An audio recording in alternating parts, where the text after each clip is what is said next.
13वां अध्याय राजा निमि के वंश का वर्णन।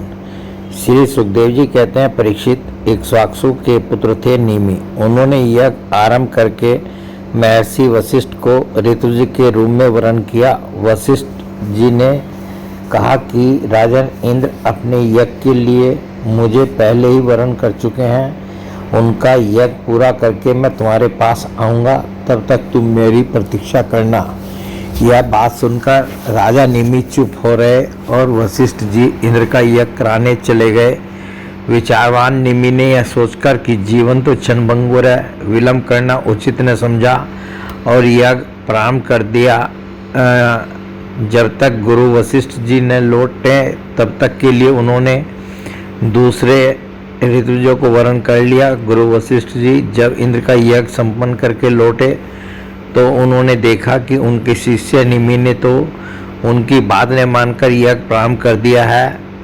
उस समय उन्होंने शाप दिया कि निमि को अपनी विचारशीलता और पांडित्य का बड़ा घमंड है, इसलिए इसका शरीर पात हो जाए। निमि की दृष्टि में गुरु वशिष्ठ का यह शाप धर्म के अनुकूल नहीं प्रतिकूल था, इसलिए उन्होंने भी शाप दिया कि आपने लोभवश अपने धर्म का आदर नहीं किया, इसलिए आपका शरीर भी गिर जाए।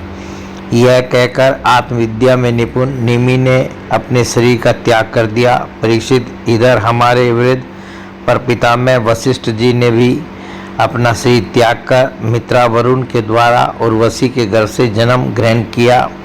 राजा निमि के यज्ञ में आए हुए श्रेष्ठ मुनियों ने राजा के शरीर को सुगंधित वस्तुओं में रख दिया। जब सत्र याग की समाप्ति हुई और देवता लोग आए तब उन लोगों ने उनसे प्रार्थना की, महानुभाव आप लोग समर्थ हैं, यदि आप प्रसन्न हैं तो राजा निमि का यह शरीर पुनः जीवित हो उठे। देवताओं ने कहा ऐसा ही हो। उस समय निमि ने कहा, मुझे देह का बंधन नहीं चाहिए। विचारशील मुनिजन अपनी बुद्धि को पूर्ण रूप से श्री भगवान में ही लगा देते हैं और उन्हीं के चरण कमलों का भजन करते हैं। एक न एक दिन यह शरीर अवश्य ही छूटेगा।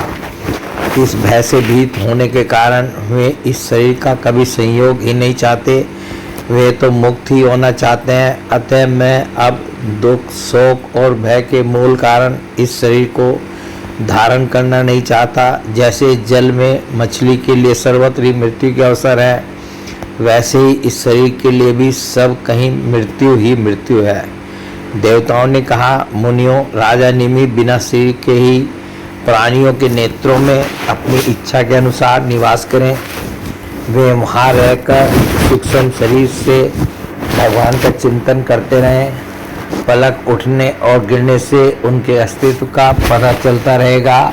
इसके बाद महर्षियों ने यह सोचकर कि राजा के न रहने पर लोगों में अराजकता फैल जाएगी, निमि के शरीर का मंथन किया। उस मंथन से एक कुमार उत्पन्न हुआ। जन्म लेने के कारण उसका नाम हुआ जनक।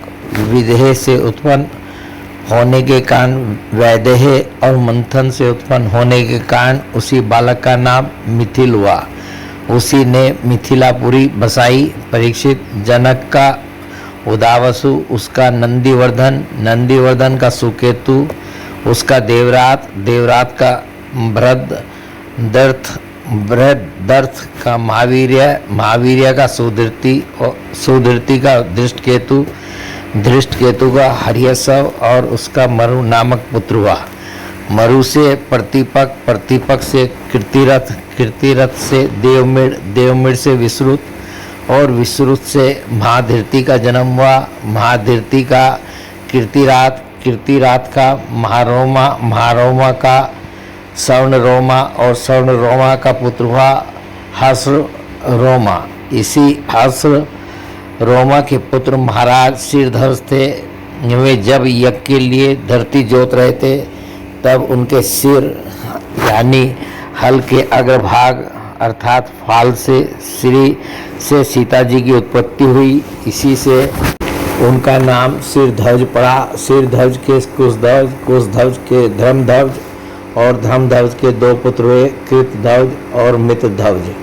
कृतध्वज के केशीध्वज और मितध्वज के खांडिक्य हुए। परीक्षित, केशीध्वज आत्मविद्या में बड़ा प्रवीण था।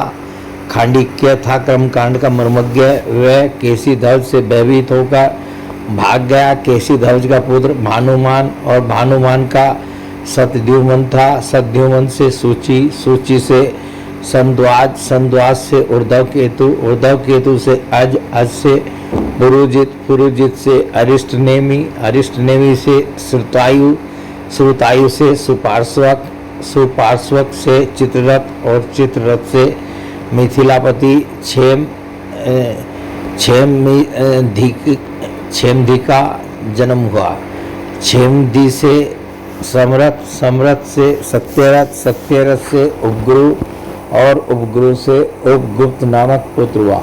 यह अग्नि का अंश था।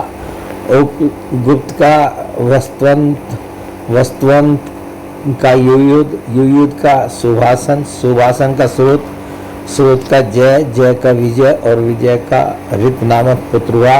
ऋत का सुनक, सुनक का विथव्य, विथव्य का धृति, धृति का बहुलासव, बहुलासव का कीर्ति और कीर्ति का पुत्र हुआ महावसी। परीक्षित, यह मिथिला के वंश में उत्पन्न सभी नरपति मैथिल कहलाते हैं। ये सब के सब आत्मज्ञान से संपन्न एवं गृहस्थाश्रम में रहते हुए भी सुख, दुख और द्वंद्वों से मुक्त थे। क्यों न हो, याज्ञवल्क्य आदि बड़े बड़े योगेश्वरों की इन पर महान कृपा जो थी। बोले भगवान श्री कृष्ण की जय।